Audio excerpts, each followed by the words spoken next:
क्या समय सिर्फ घड़ी बताती है, या समय वो लय है जिसमें यज्ञ, धर्म और पूरी सृष्टि चलती है? आज हम कालमान की किताब खोल रहे हैं। ये वेदांग ज्योतिष का सम्य विज्ञान है। हम एक ऐसे सूत्र से शुरुआत करेंगे जिसे बार बार मन में रखना चाहिए। दिनम दिनेशस्य यतोत्र दर्शनम। अर्थ यह है कि जब सूर्य का दर्शन हो, वही दिन है। इस वीडियो में आप जानेंगे कि नवविध कालमान क्या है, दिन रात्रि का शास्त्रीय अर्थ क्या है, 4 व्यावहारिक और 5 शास्त्रीय कालमान कैसे काम करते हैं, और महायुग मनवंतर कल्प की पूरी गणना कैसे की जाती है।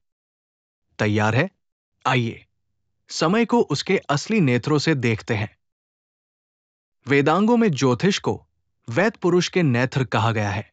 वेद का प्रमुख प्रयोजन यज्ञ है और श्रेष्ठ कर्मों का काल निर्धारण करने का कार्य ज्योतिष करता है।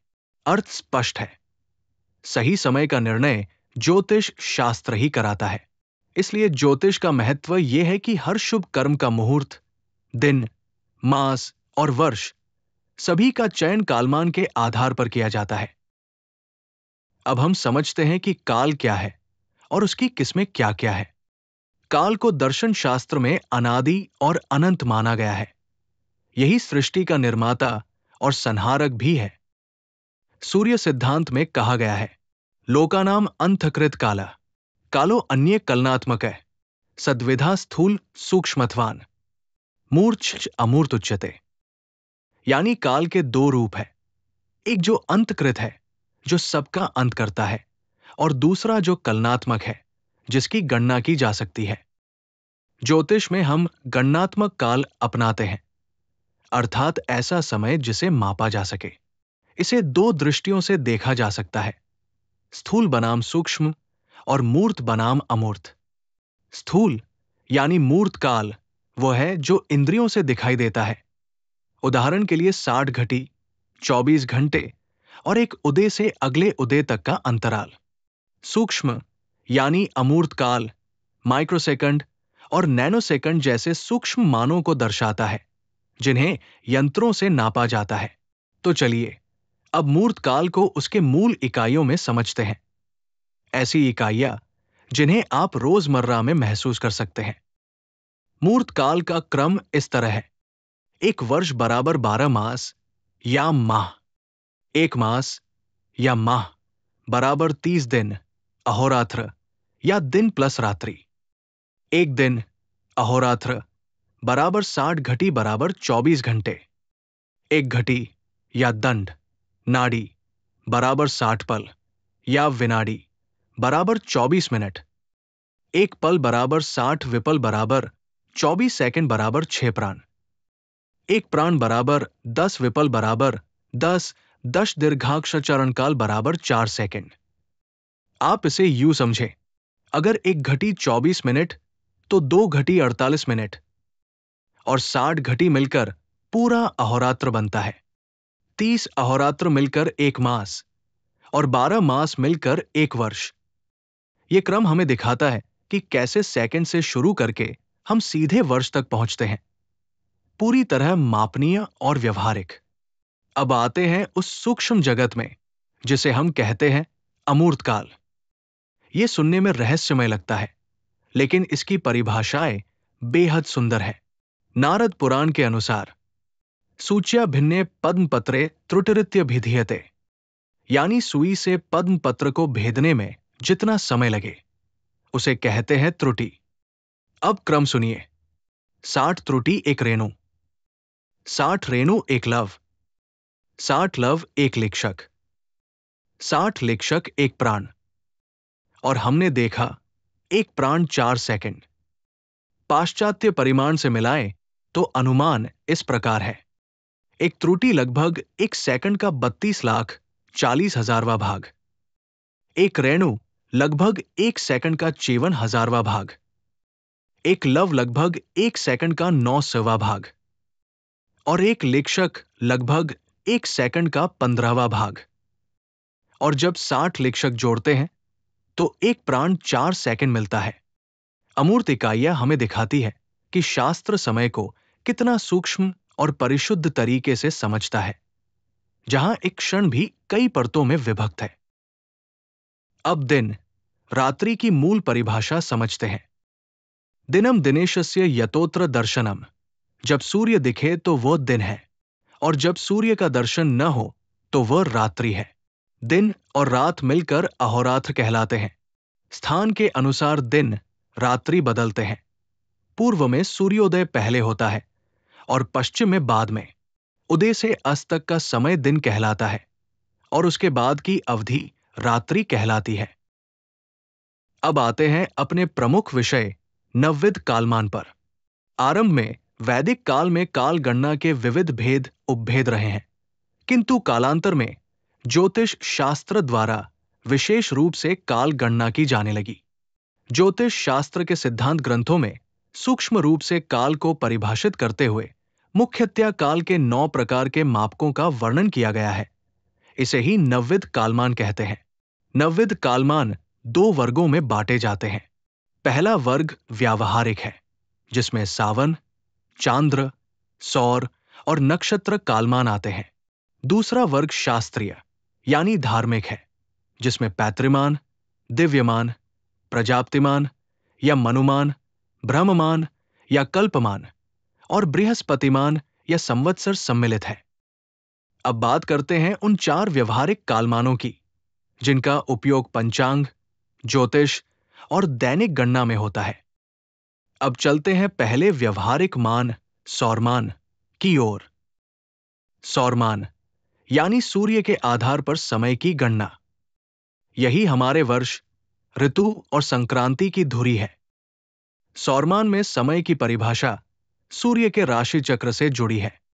सूर्य जिस क्रांति वृत्त पर चलता है, उसे 12 बराबर भागों में बांटकर राशि कहा जाता है। सूर्य का 12 राशियों का पूर्ण भोग एक सौरवर्ष। एक राशि से दूसरी राशि में प्रवेश संक्रांति। एक संक्रांति से दूसरी संक्रांति तक एक सौरमास। सूर्य का 1 डिग्री भोगकाल एक सौर दिन। मानक रूप में 360 सौर दिन एक सौरवर्ष माना जाता है। अब बढ़ते हैं सावनमान यानी रोजमर्रा के दिन की हमारी सबसे व्यावहारिक परिभाषा। सावनमान का आधार सरल है। एक ही क्षितिज पर एक सूर्योदय से अगले सूर्योदय तक का समय एक सावन दिन। इसी को भूदिन, मेदिनी दिन भी कहते हैं। गणना के मानक के अनुसार एक सौरवर्ष 360 सौर दिन में लगभग 365 दिन, 15 घटी, 30 पल, 22 विपल और 30 प्राण सावन दिन होते हैं। सुनने में जटिल लगे तो बस इतना याद रखिए, इन अतिरिक्त 15 घटी आदेश के कारण हर 4 थे वर्ष में एक दिन बढ़ जाता है। यही हमारा लीप ईयर यानी फरवरी के 29 दिन। उपयोग: यज्ञ जैसे क्रियाकलापों का समय निर्धारण, जम का सूतक, चांद्रायन जैसे व्रतों की सीमाएं, दिन मास वर्ष के स्वामी और ग्रहों की मध्यम गति, ये सब सावन मान से तय किए जाते हैं। यानी व्यवहार में सावन दिन हमारी दैनिक समय रेखा है। अब आते हैं चांद्रमान, जहां तिथि है मुख्य कुंजी। चांद्रमान में तिथि की परिभाषा बहुत सुंदर है। सूर्य और चंद्रमा के बीच हर 12 डिग्री का अंतर एक तिथि। अमावस्या पर सूर्य चंद्रमा एक ही राशि पर युतीव में होते हैं। उसके बाद चंद्रमा रोज लगभग 13 डिग्री और सूर्य लगभग 1 डिग्री चलता है। इसलिए प्रतिदिन उनका 12 डिग्री का नया अंतर बनता है और वही तिथि कहलाती है। शुक्ल पक्ष में बढ़ते बढ़ते जब 180 डिग्री का अंतर हो, वो पूर्णिमा, फिर घटते घटते युति पर अमावस्या। एक चांद्रमास 29 दिन, 31 घटी और 50 पल सावन दिन। बस समझिए, चांद्रमास तिथियों के भोग पर आधारित है, इसलिए सावन दिन से थोड़ा अलग बैठता है। चांद्रमास की औसत अवधि लगभग 29.5 दिन होती है, जिसमें 30 तिथियां, 15 शुक्ल प्लस 15 कृष्ण शामिल रहती है। उपयोग: पंचांग में तिथिकरण, विवाह मुहूर्त, क्षौर, मुंडन, जातकर्म, व्रतोपवास, यात्रा, इन सब का गणित चांद्रमान से होता है। यानी धार्मिक और कर्मकांडिक निर्णय तिथियां तय करती है। तिथि की अवधि स्थिर 24 घंटे नहीं होती, औसतन लगभग 23.6 घंटे रहती है, पर चंद्रमा की गति बदलने से ये लगभग 19-26 घंटे के बीच भी हो सकती है। यानी तिथि किसी भी घड़ी पर शुरू या खत्म हो सकती है, सुबह, दोपहर, शाम, रात, कभी भी। व्यवहार में दिन हम कैसे मानते हैं? स्थानीय सूर्योदय से अगले सूर्योदय तक, और उस दिन की तिथि वही मानी जाती है जो सूर्योदय के समय चल रही हो। इसे ही उदया तिथि कहते हैं। यहीं से सारी दिलचस्पी शुरू होती है, क्योंकि तिथि का समय 24 घंटे जैसा नहीं। कुछ तिथियां 2 सूर्योदयों पर भी बनी रहती है, और कुछ तिथियां इतनी तेजी से गुजरती है कि किसी सूर्योदय को छूती ही नहीं। यही कारण है कि आपके पंचांग में कभी-कभी एक ही तिथि 2 दिन दिखती है और कभी कोई तिथि गायब लगती है। पहली स्थिति तिथि वृद्धि, जिसे अधिका तिथि भी कहते हैं। मतलब एक ही तिथि 2 लगातार दिनों के सूर्योदय पर बनी रहती है। कारण उस तिथि की अवधि 24 घंटे से अधिक। उदाहरण द्वितीया सोमवार 6:00 पर चल रही, मंगलवार 7:10 पर भी वही है, तो सोमवार और मंगलवार दोनों दिन द्वितीया ही मानी जाएगी। दूसरी स्थिति तिथि क्षय, जिसे लुप्त तिथि भी कहते हैं। मतलब कोई तिथि किसी भी दिन के सूर्योदय पर उपस्थित ही नहीं होती। कारण तिथि की अवधि 24 घंटे से कम, और वो 2 सूर्योदयों के बीच शुरू होकर वहीं समाप्त हो जाए। उदाहरण सप्तमी सोमवार 10:00 से मंगलवार 4:00 किसी सूर्योदय पर सप्तमी नहीं मिली। और अब आते हैं उस खास समायोजन पर जिसे सभी जानते हैं, अधिक मास यानी पुरुषोत्तम मास। जब किसी चांद्र मास में सूर्य की संक्रांति यानी नई राशि में प्रवेश न हो, तो वही मास अधिक घोषित होता है। यह लगभग हर 32-33 महीने में आता है। और यदि दुर्लभ रूप से किसी एक चांद्र मास में 2 संक्रांतियां पड़े, तो उसे क्षय मास माना जाता है। आसपास के महीनों में समायोजन किया जाता है। चांद्रवर्ष यानी 12 चांद्रमास लगभग 354 दिन का होता है, जबकि सौर वर्ष 365 दिन। इस अंतर को समय समय पर अधिक मास जोड़कर संतुलित किया जाता है, ताकि ऋतुओं और त्योहारों का तालमेल बना रहे। अधिमास क्या है? वैदिक चांद्र सौर पंचांग में जोड़ा जाने वाला एक अंतर्वर्ती चांद्रमास, ताकि चांद्रमासों का तालमेल फिर से सौर वर्ष और ऋतुओं से जुड़ सके। कब होता है? जिस चांद्रमास में सूर्य नई राशि में प्रवेश नहीं करता, यानी संक्रांति नहीं होती, वो मास अधिक घोषित होता है। आवृत्ति लगभग हर 2 वर्ष 8-9 महीने, यानी करीब 32-33 महीने में। नामकरण कैसे? अधिक मास का नाम अगले नियमित मास जैसा होता है, जैसे अधिक आश्विन और उसके बाद शुद्ध आश्विन। संरचना वही रहती है, 30 तिथियां, 15 शुक्ल प्लस 15 कृष्ण। क्यों आवश्यक है और पंचांग इसे कैसे मानता है? खगोल कारण 12 चांद्रमास 354 दिन, जबकि सौर वर्ष 365 दिन। हर वर्ष लगभग 11 दिन का अंतर जमा होता है। इसे सही करने के लिए एक अतिरिक्त चांद्रमास लगभग 29.5 दिन समय समय पर जोड़ा जाता है। यही अधिक मास है। पंचांग नियम क्रमिक अमावस्याओं अमांत या क्रमिक पूर्णिमाओं पूर्णिमांत के बीच देखें। यदि सूर्य की संक्रांति न हो तो वो अधिक मास, और यदि एक चांद्र मास में 2 संक्रांतियां हों तो क्षय मास, दुर्लभ स्थिति जिसमें आसपास के महीनों में समायोजन किया जाता है। आध्यात्मिक महत्व ये मास विष्णु भक्ति के लिए अत्यंत पुण्य माना गया है।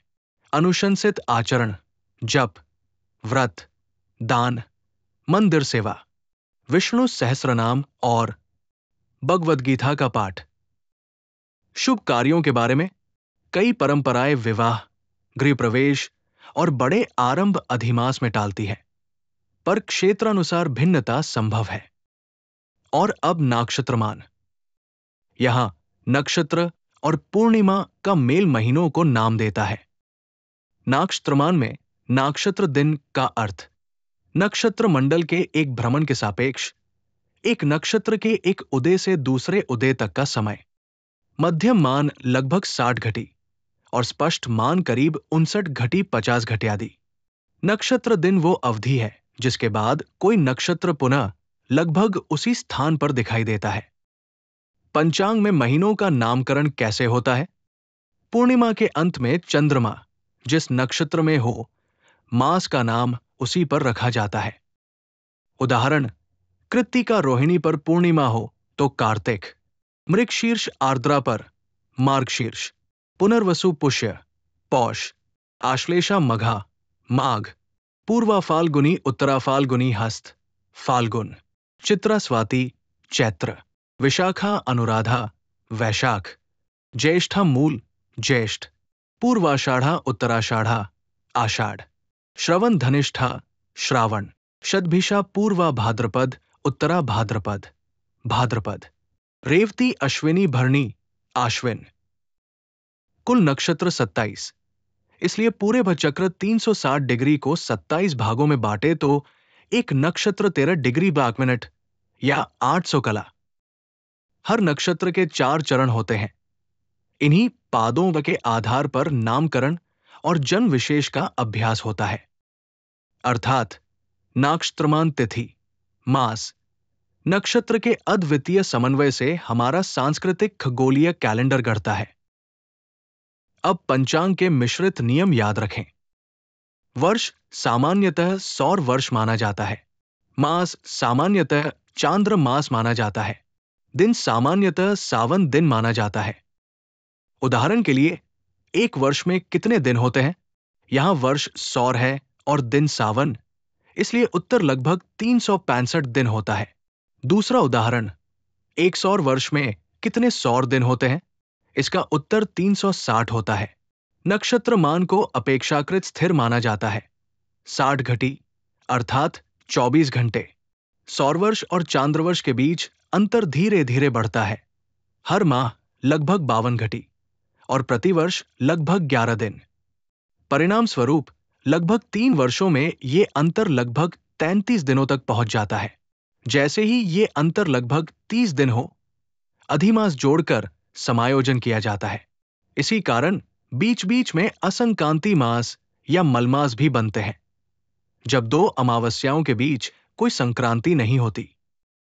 अब देखते हैं, जब समय मानव सीमाओं से आगे बढ़ता है तो शास्त्र उसे किस रूप में मापते हैं। इन्हें कहते हैं 5 शास्त्रीय या धार्मिक कालमान। आइए अब 5 शास्त्रीय धार्मिक कालमान समझते हैं। पहला, पैतृमान पितृलोक के लिए कल्पित मान है, जो चंद्रमा के ऊर्ध्व पृष्ठ पर माना जाता है।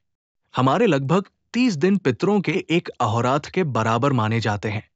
15 दिन एक पितृदिन के समान होते हैं और अगले 15 दिन एक पितृरात्रि के समान। पितृ सूर्योदय लगभग कृष्ण पक्ष की शारद सप्तमी को माना जाता है। पितृ मध्याह्न अमावस्या के समय होता है। पितृअस्त लगभग शुक्ल शारद सप्तमी के समय माना जाता है और पितृ मध्यरात्रि पूर्णिमा के समय। पितृ कार्य मध्याह्न में श्रेष्ठ माने गए हैं, जो कि अमावस्या को होता है। दिव्य कालमान, देवताओं का दिन और रात्रि। शास्त्रीय सूत्र कहता है, एक देव अहोरात्र एक मानव वर्ष।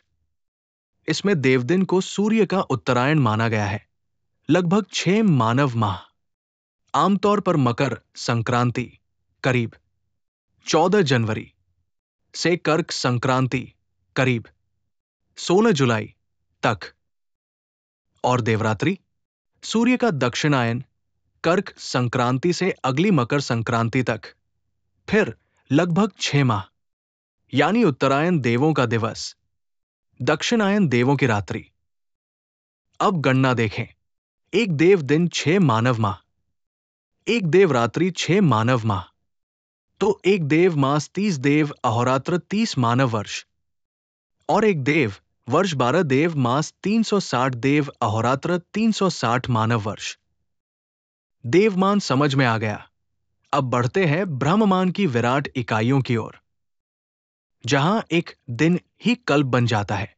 ब्रह्ममान, इकाइयां और संरचना। ब्रह्म दिवस, जिसे कल्प कहते हैं, 1000 महायुग, 4.32 अरब मानव वर्ष। इसकी संरचना 14 मनवंतर, हर एक में 71 महायुग प्लस 15 संध्याएं।